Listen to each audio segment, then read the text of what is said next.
Happy Chinese New Year! In case it wasn't already obvious, it is the year of the fire monkey. And in addition to Mexicans, Muslims, and uppity blondes, the fire monkey has taken aim at China. The Chinese. China? Yes, the superpower rising in the East is the favorite scapegoat of the super powder keg of this election. But it's not clear if it's contempt or envy. Trump insists he knows China. I know China. He loves China. I love China. He even wants to build his own Great Wall along the border. You know, the one he'll use Mexican workers and a Chinese contractor for, in order to keep out the Mexicans and stick it to the Chinese. But the main thing he wants to do is beat China. We don't win anymore.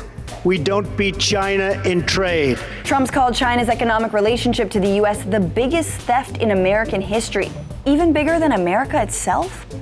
And he wants to put a huge tax on any goods coming from the country, even though he himself has been known to rely on China for his Trumpware. China's kind of become the new dog ate my homework. Sorry I'm late, there was so much China on the freeway. But just how much can we blame China for America's struggling economy? The U.S. has lost millions of jobs over the last couple decades, mostly in manufacturing, which can be linked to China, especially after the country entered the World Trade Organization and the free trade floodgates opened up. China keeps its manufacturing costs low, luring companies concerned only about their bottom line to move there. There's just too many bathroom breaks and windows in American factories. But its products are also kept cheap because its currency is kept low, something you might have heard referred to as currency manipulation. To keep the dollar stronger, China buys up billions of American dollars and then floods the economy with cheap yuan. All that gives you what's called trade deficit. Don't click away. That means that the US buys more from China than China buys from the US, $366 billion more to be exact. What does that mean for the average American though? Well, you might have lost your job, but you gained an affordable iPhone 6 and the dessert bullet.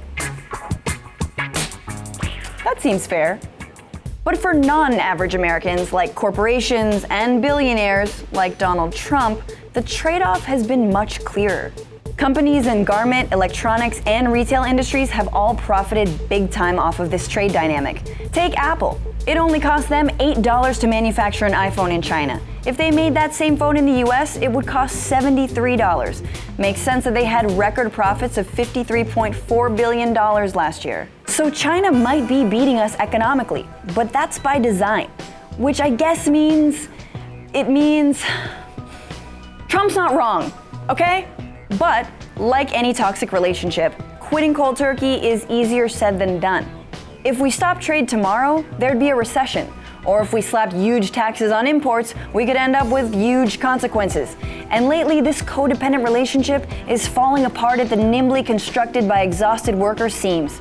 Manufacturing has gotten more expensive in China, and their middle class is trying to live the consumerist dream.